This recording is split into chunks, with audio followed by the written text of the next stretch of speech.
하나님 말씀 보겠습니다. 바라는 것들의 실상, 보이지 않는 것들의 증거인 선지인들이 이로써 증거를 얻었느니라. 믿음으로 모든 세계가 하나님의 말씀으로 지어진 줄을 우리가 아니, 보이는 것은 나타난 것으로 말미암아 된 것이 아닙니다. 주님 말씀과 하면 우리는 화교로 많이 알고 있습니다. 화교들에 대한 오해도 많이 있지만 그들의 특징에 관하여 기술한 책이 있습니다. 이 보면 화교의 특징이라고 하는 캐시, 현금을 좋아한다는 것입니다. 그래서 중국 사람들의 역사적인 것과 관련이 있습니다. 많은 국가적인 변동 속에서 손해를 겪었기 때문에 어려움이 있을 때 바로 그 어려운 지역을 벗어날 수 있는 것이 현금이라는 것을 알기 때문에 금이라든지 달러라든지 이런 동산에 집착을 한다 하는 것입니다. 그 다음에 하나는 화교들이 중국 본토에 있는 사람들과 달리 자녀를 많이 낳습니다. 그리고 그 자녀를 한 나라에 살게 하는 게 아니라 카나다에, 다른 자녀는 미국에, 다른 자녀들은 홍콩, 이런 식으로 여러 나라에 흩어놓고 산다는 것입니다. 이건 역시 어려울 때에 안전한 집에 있는 다른 가족들이 어려움을 만난 형제들을 도울 수 있도록 하기 위한 게 제가 이렇게 보고 있습니다. 그 다음에 이분들은 식당을 많이 하는데 반드시 그 캐시어는 안주인이 보는지 그 직속 패밀리 가운데 카운트를 권하는 것입니다. 절대로 종업원에게 그 캐시어 자리를 내지 않는다. 이거 화교의 특징 중에 하나는 신용입니다.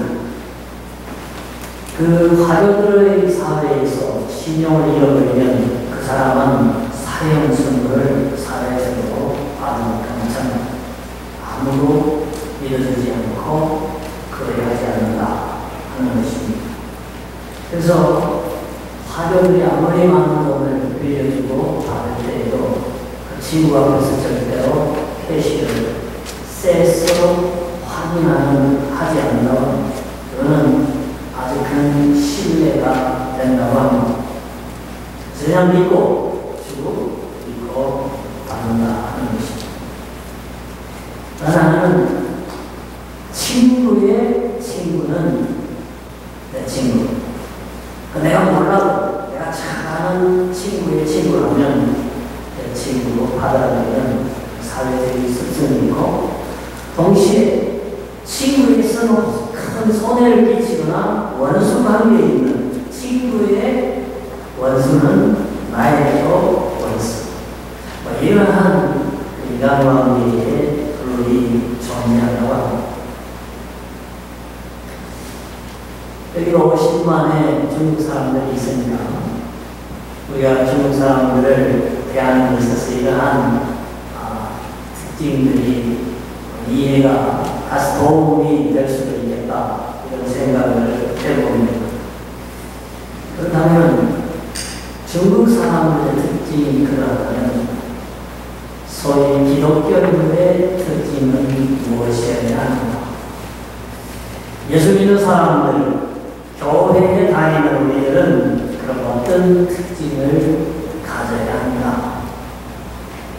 오늘 그 히브리서에 보면 이 믿는 사람들이 특징이 있다. 그리고 얘기를 시작합니다. 그리고 기독교인들은 이런 특징을 가져야 된다. 이렇게 말씀을 하고 있습니다.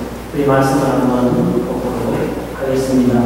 히브리서 11장 3절 보면 한번 읽어보실까요? 시작. 믿음으로 모든 세계가 하나님의 말씀으로 지어진 줄 우리가 아니, 보이는 것은 나타난 것으로 말미암은 것이 아니냐. 세상이 어떻게 지어졌느냐, 이 세상이 어떻게 돌아가느냐, 이 존재에 관한, 우주의 기원에 관한 가치관이 기독교인은 특별하다는 것입니다. 즉, 하나님께서 이 세상을 설계하셨다. 하나님이 세상을 창조하셨다. 그리고 이 하나님께서 말씀으로 이 세상을 다스리고 계신다고 하는 바로 이런 창조관, 우주관, 자연관을 가지고 있는 사람, 이 믿음으로 자연을 바라보고 우주를 바라보고 우주의 승리를 이해하는 사람들이 기독교인들이다. 바로 이 기독교인들은 이러한 믿음으로 살아가는 특징을 가져야 한다, 가지고 있다. 성경은 그렇게 얘기하고 있습니다. 요즘 그 카페인, 커피에 한 5배가 들어있는 레드불, 그런 음료가 있죠. 수험생들 공부할 때, 레포트 쓸 때 많이 마시는 거잖아요. 그 선전이 나오는 거 보니까 재미있는 건지 웃기는 건지, 여러분 보셨어요? 올챙이 같은 게 이렇게 나와가지고 조금 이따 물고기로 변하더니 무슨 파충류가 되더니 원숭이가 되더니 사람이 돼, 크로마뇽이. 그러다 조금 있다가 호모사피엔스, 좀 현대 사람으로 변하다가 나중에는 레드불을 딱 마셔요. 그 메시지가 진화된 인간이 마시는 레드불, 그런 식으로 이제 끌고 가는 것을 봤습니다. 전형적인 이 세계가 어떻게 지어졌느냐 했을 때에 우연히 존재하는, 그리고 우연히 존재하다 우연히 세포가 하나 발생했어. 그리고 진화를 거듭해서 어느 날 사람이 되었다고 하는, 그래서 스스로 원숭이의 손자임을 자랑스러워하는 그러한 세계관이 있습니다. 여러분, 우리가 알다시피요, 우리가 가진 이 머리, 손과 발, 고장육 인체는요, 하나의 우주입니다. 거대한 토론토시보다도 훨씬 복잡하고 정교하고 합리적으로 만들어져 있습니다. 현대 의학자들, 과학자들이 다 들어붙어도 아직 규명하지 못하는 세계가 인체 안에 많이 들어있습니다. 그게 뭐냐면 토론토시는 동성한 그런 구점입니다. 그러나 이 250만이 사는 이 토론토시 안에 도로망이 깔려있습니다. 검증같이 깔려있습니다. 여기에 모든 게시만이 다 깔려가지고 에너지를 공급합니다. 전기선이 깔려있습니다. 전화 케이블이 깔려있습니다. 여기 철도와 지하철이 놓여져 있습니다. 그리고 개인 소유의 혹은 국가 소유의 모든 등기가 다 건물마다 다 이루어져 있습니다. 집도 모양이 다 다릅니다. 나무도 집집마다 다 다릅니다. 근데 누가 말하기를 이 거대한 토론토시티가 우연히 많은 세월이 증가함에 따라서 발생했고 어느 날 진화해서 저절로 도로가 놓여지고 저절로 철도가 다니고 저절로 집이 지어져 있고 저절로 가스가 들어오고 저절로 전기불이 밝혀진다고 얘기하면 그거는 그런 엄청난, 우리가 믿기 어려운, 어린아이들도 인정할 수 없는 그러한 논리가 될 것입니다. 여러분, 진화론이 그런 것입니다. 하나님이 창조하셨다, 하나님이 운영하신다라고 믿는 것보다도 훨씬 더 백배 천배 큰 믿음을 요구하는 게 진화론입니다. 파스텔가 증명했습니다. 완전 멸균된 상태에서 외부와 차단된 공간 안에는, 밀폐된 공간 안에는 새로운 생물이 존재하지 않는다 하는 게 파스텔의 멸균의 법칙입니다. 그런데 왜 우주에서 저절로 생명이 생겨났다고 믿습니까? 그런 거고입니다. 그래서 기독교인들은 어떤 세계관을 가진 사람들입니다. 하나님이 우주를 지으셨다. 하나님이 사람을 지으셨다. 하나님의 뜻이 있어서 내가 이 세상에 태어났고 하나님의 특별한 계획 속에 내가 존재하고 있다. 내 삶에는 의미가 있고 목적이 있다고 믿는 것, 이게 바로 기독교인들의 세계관이요 인간관입니다. 그렇기 때문에 하나님의 입장을 닮았기 때문에 거기는 누구도 인권을 지배할 수 없습니다. 하나님의 자녀는 그 존재자 그 자체만으로도 충분히 사랑받아야 됩니다.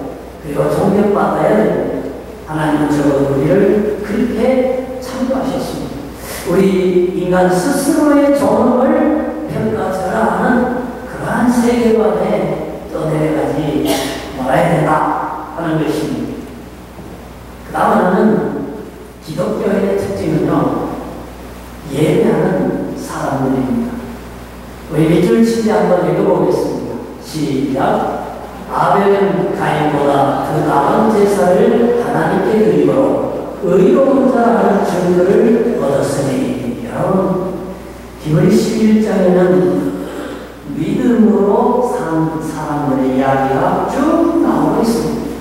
여러 사람들이 이런 믿음으로 살았습니다. 이런 믿음으로 살았습니다. 라고 기술이 되어 있습니다. 그 중에 하나가 뭐냐면 아벨의 이야기입니다. 아벨은 사실 예배 드리다 예배 때문에 형의 시기를 받아서 예배 때문에 돌에 맞아 죽은 사람이에요. 예배가 아벨의 삶의 아주 대표적인 이야기가 되겠습니다. 그런데 그 예배 드리다 죽은 아벨을 성경은 대단히 칭찬하면서 우리들에게 예배를 권면합니다 하는 것입니다. 그래서 우리 장로님들, 원사님들 우리 성경 공부할 때의 주제가 예배였습니다. 하나님은 사람들로부터 예배받기를 원하셔서 창조하시고 우리를 구원하셨습니다. 그리고 이렇게 예배하는 자를 찾으시느라 예수님께서 세상에 오셔서 직접 예배하는 것을 찾는다고 말씀하셨습니다. 그러면서 예배는 이 산에도 말고 저 산에도 말고 예루살렘도 아니고 사마리아 의심산도 아니고 장소가 중요한 게 아니라 예배는 본질이 중요하다. 바른 예배를 드려야 된다. 진리로 성령의 영감이 있는 예배를 드려야 된다. 이렇게 가르쳐 주셨습니다.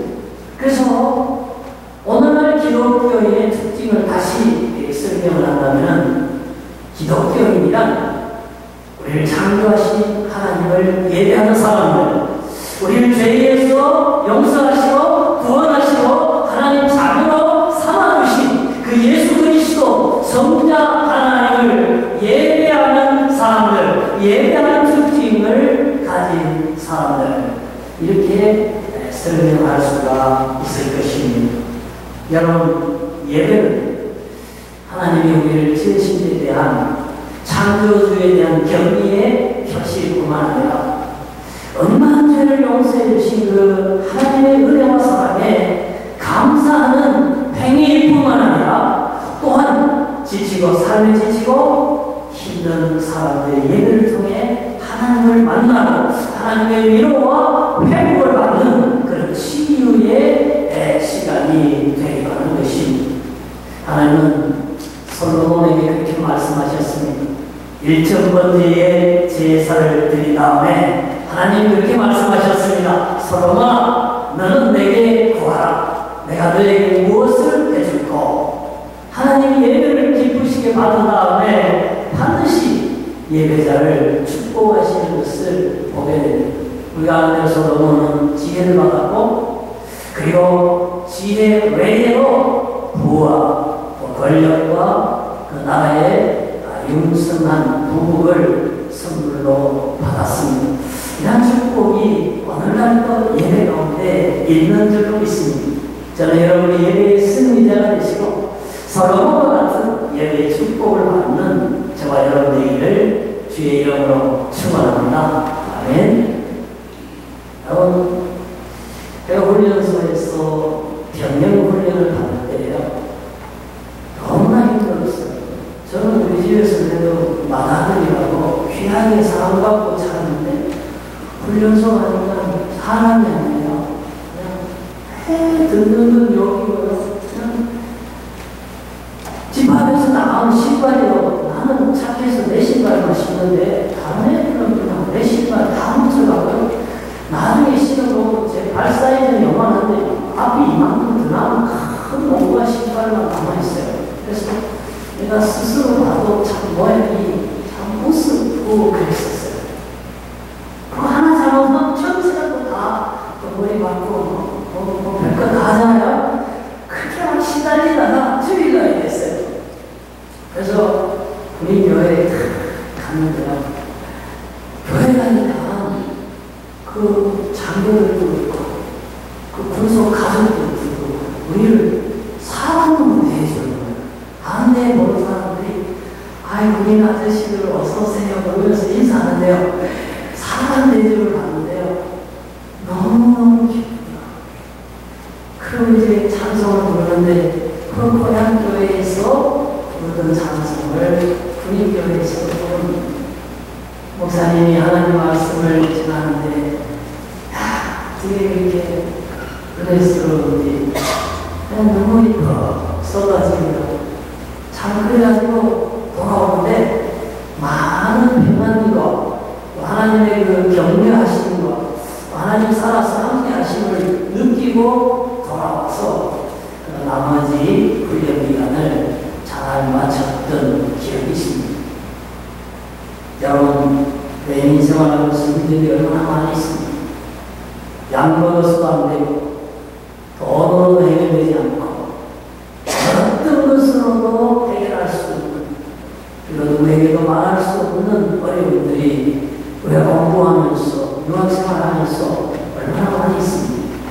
우리가 와서 하나님 앞에 기도하면서, 예배 가운데 정말 눈물로 단식하면서, 때로 하나님께서 나를 구해주신 그 은혜에 감사하며 찬양 부르면서 하나님께서 주의 종을 통해 주시는 하나님의 말씀을 통해서 위로를 얻고 새로운 용기를 얻고 예배를 마치고 나갈 때에 살아계신 하나님께서 나를 축복하시고 나와 함께 하시고 나를 치료하시고 내 생애를 과거에 인도하신 것처럼 현재와 장래로 아름답게 인도하실 것이라고 하는 이 믿음을 가지고 용기 백배에서 나갔을 때가 얼마나 많이 있었던가 하는 것입니다.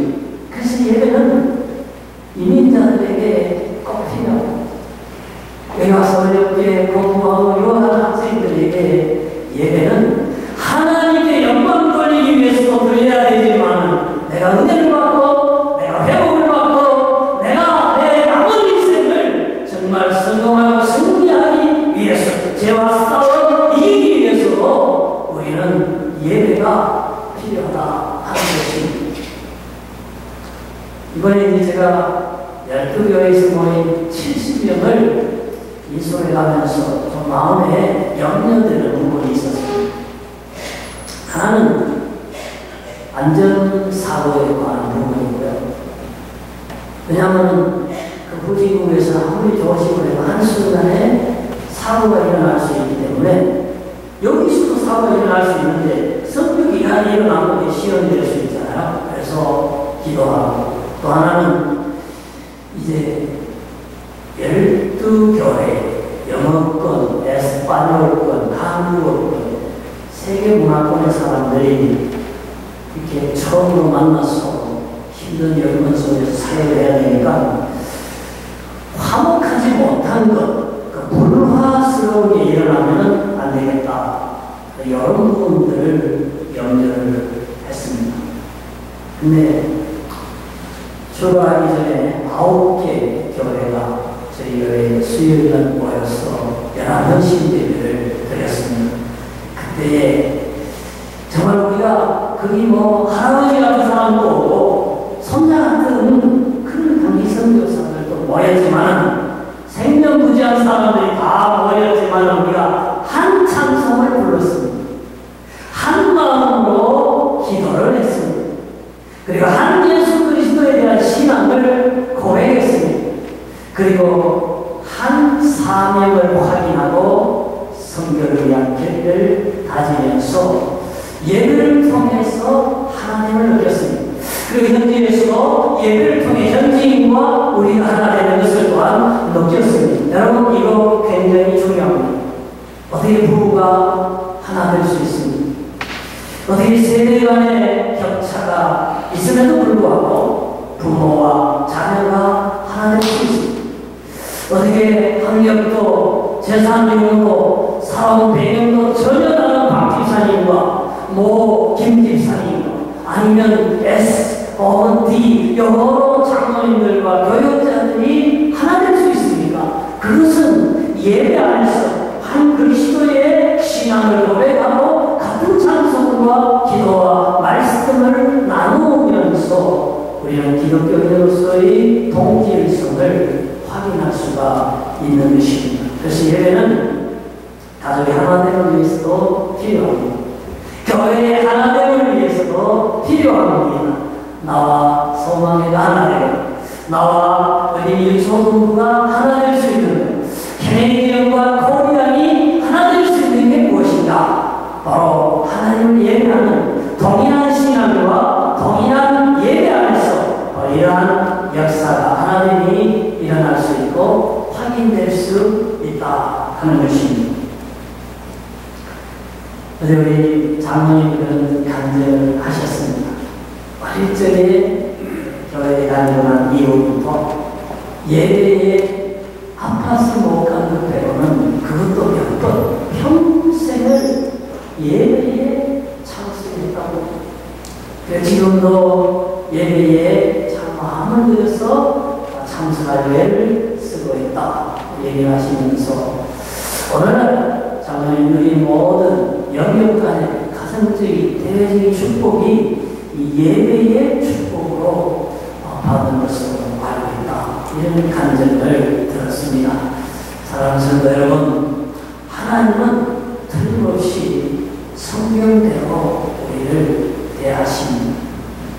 예배자를 찾고 계시고 예배자를 축복하기 원하시고 설로만을 축복하신 것처럼 오늘날 예배를 사모하고 예배를 귀하게 여기고 예배에 마음을 다해서 드리는 자들을 축복하기를 원합니다. 아벨이 비록 예배드리다가 죽었지만은 그를 얼마나 하나님이 좋아하셨으면 그의 예배를 얼마나 하나님이 귀하게 여기셨으면 성경에 기록해서 오는 많은 세대에 수십억의 사람들에게 믿는 사람들에게 예배를 권장하는지 모릅니다.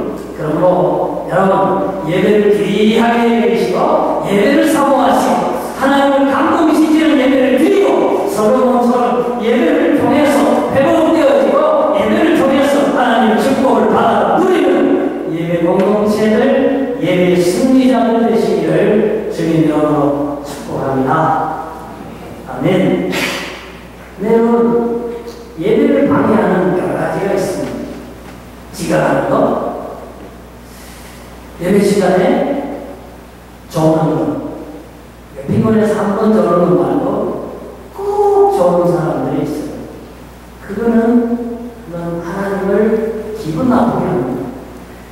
그리고 어쩌다가 전화를 가져왔는데 이걸 바이브레이트 진동 모드나 아니면 사이렌트 침묵 모드로 바꿔놔야 되는데 잊어버리고 그거는 저도 그래요. 잊을 수 있어요. 근데 일부러 전화를 켜놓고 말이에요. 예배 시간에 전화 예 이러면서 막 바꿔 나가는 사람들, 그리고 스마트폰 켜놓고 설교 시간 되면 이제 카카오톡 체크 다 하고 답을 막 달고 막 그런 사람들이 있어요. 이거는요 하나님이 기뻐하는 예배가 아니고 심히 기분 나쁘게 하는 예배예요. 여러분 누구하고 차 마시러 왔어. 디몰턴한테 커피를 마시는데 얘기하다가 얘기는 안 듣고 전화 꺼지고 내가 카카오톡이나 하고 다른 사람하고 전화해봐요. 그 사람 얼마나 기분 나쁘겠어요. 하물며 우리가 창조주, 구세주, 심판주, 왕 앞에 예배를 드리면서 그렇게 불손하게 드릴 수가 있단 말이에요. 그래서 여러분 예배는요 경건하게 드려야 돼요. 예배는요, 마음을 다하고 뜻을 다하고 힘을 다하고 예의를 다해서 드려야 되는 거예요. 그게 복장에서도 나타나고 예배자가 드리는 모든 찬양과 기도와 말씀과 예물 가운데 나타나야 돼요. 나는 여러분을 사랑하기 때문에 말합니다. 예배하고 벌받은 사람도 있습니다. 예배를 잘못 드림으로 문둥이의 왕도 있잖아요. 그래서 우리가 예배하는 게 중요한 게 아니라 어떤 예배를 하는가가 더 중요하단 말이에요. 하나님이 기뻐하시는 예배, 하나님이 받으신 예배, 하나님이 그 예배를 받으시고 감동받는 예배. 정말 내가 너를 창조하기를 잘했어. 우리 예배를 받으시고 하나님이 생각하시기를 내가 너를 구원하기를 잘했어. 그래, 네가 옛날에 예배하다 죽은 아벨을 보는 거고 네 예배를 보니까 내가 솔로몬이 1,000번제를 드릴 때처럼 내가 너를 축복하고 싶은 마음이 드는구나. 네 어려움이 뭔고 얘기하라. 네 소원이 뭔지 얘기하라. 내가 너를 축복하리라. 하나님이 말씀하시고 축복하시는 그런 아름다운 예배를 드리는 예배 공동체, 예배의 승리자들 되시기를 주의 이름으로 축복합니다. 아멘. 함께 기도하겠습니다.